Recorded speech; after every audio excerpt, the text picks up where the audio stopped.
안녕하십니까.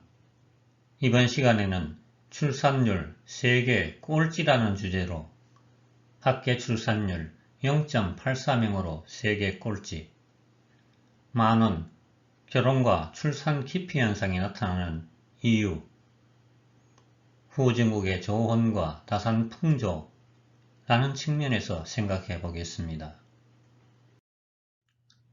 첫 번째, 합계 출산율 0.84명으로 세계 꼴찌. 우리나라의 인구 문제는 보통 심각한 문제가 아닙니다. 2020년 우리나라 합계 출산율은 0.84명입니다. 합계 출산율이란 한 여성이 가임기간인 15세에서 49세 사이에 낳을 것으로 기대되는 평균 출생아 수입니다. 0.84명. 이 정도면 가히 국가 재난 수준이라고 할 수 있어요. 세계 평균 합계 출산율 2.4명의 3분의 1 수준이고 세계 최고인 니제르 6.6명의 8분의 1 수준입니다. 한편 인구 대체 출산율이라는 말이 있어요.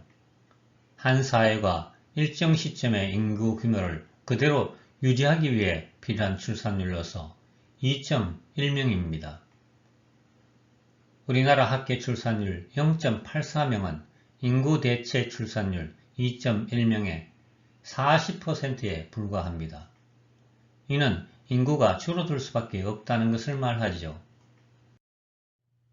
이걸 반영하듯 2020년 사망자가 30만 8천명, 출생아가 27만 6천명으로 사상 최초로 사망자가 출생아 수를 3만 2천명 앞질렀습니다. 출생아가 많아져 인구가 늘어나야 하는데 오히려 감소하는 상황이 나타나는 것입니다. 이대로 가면 대한민국은 어떻게 될까요? 지구상에서 사라지게 될까 걱정입니다. 두 번째, 만혼, 결혼과 출산 기피 현상이 나타나는 이유에 대해서 살펴보겠습니다.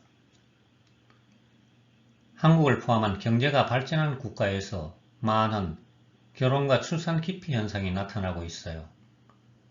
시대의 변화에 따라 여성들이 그동안 자신들을 얽매고 있던 결혼과 출산이라는 굴레에서 벗어나고자 합니다. 결혼과 출산을 자신의 선택에 의하여 주도적으로 결정하고자 하는 움직임이라고 볼 수 있을 것입니다. 경제적으로 발전된 국가에서 흔히 보이는 만혼, 결혼과 출산 기피 현상은 인간 제도의 근간을 이루는 결혼, 출산에 대한 인식 변화로 인하여 기존 제도의 틀을 깨는 과정이라 할 수 있어요.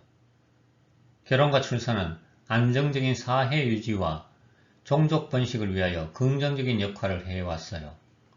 하지만 가정과 자녀라는 굴레에 얽매이게 함으로써 부모에게, 특히 여성에게 무한한 희생을 치르게 했어요.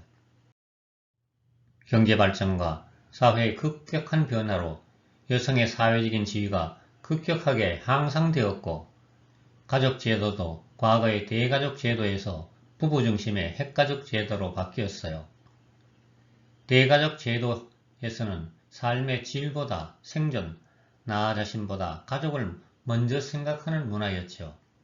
반면 핵가족 제도에서는 생존에 대한 걱정에서 벗어나 내가 누구이며 무엇을 좋아하며 행복이 무엇인지에 대하여 고민하는 등 삶의 질을 우선시하고 있어요.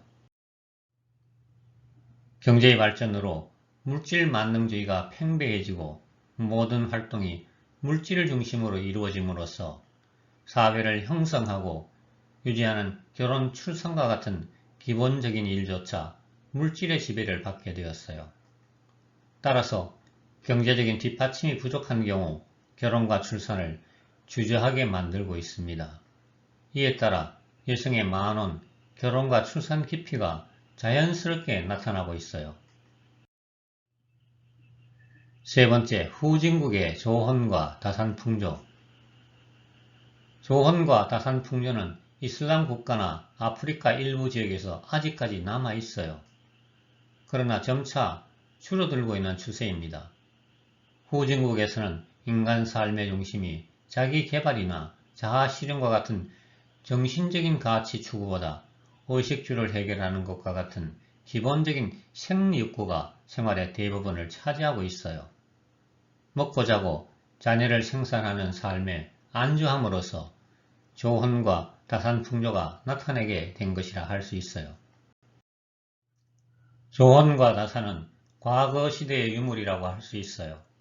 인간의 의식이 성장되면서 점차 조헌과 다산풍조는 자연스럽게 해소될 것입니다.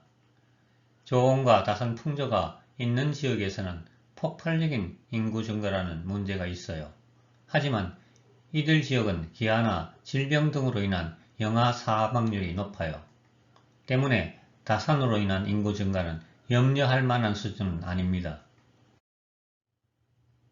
한쪽에서는 다산과 조헌으로 인한 인구 증가 문제로, 또 다른 한쪽에서는 출산율 저하와 결혼 기피 현상으로 인한 인구 감소 문제로 골머리를 앓고 있어요. 이처럼 극과 극이 공존하는 상황을 개별적인 국가의 문제로 본다면 심각하다고 할 수 있지만 지구 전체 차원으로 본다면 우려할 만한 수준은 아니라고 합니다.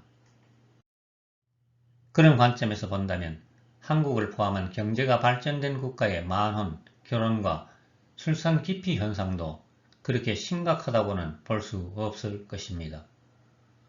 후손을 남기고자 하는 욕망은 인간의 본능에 속합니다. 이 본능이 사라지지 않는 한 시간이 경과하면 자연스럽게 결혼과 출산이 증가하는 현상이 나타나 저절로 문제가 해결될 것이라는 희망을 가져봅니다. 들어주셔서 감사합니다. 다음에는 출산은 최고의 창조에 대해 말씀드리도록 하겠습니다.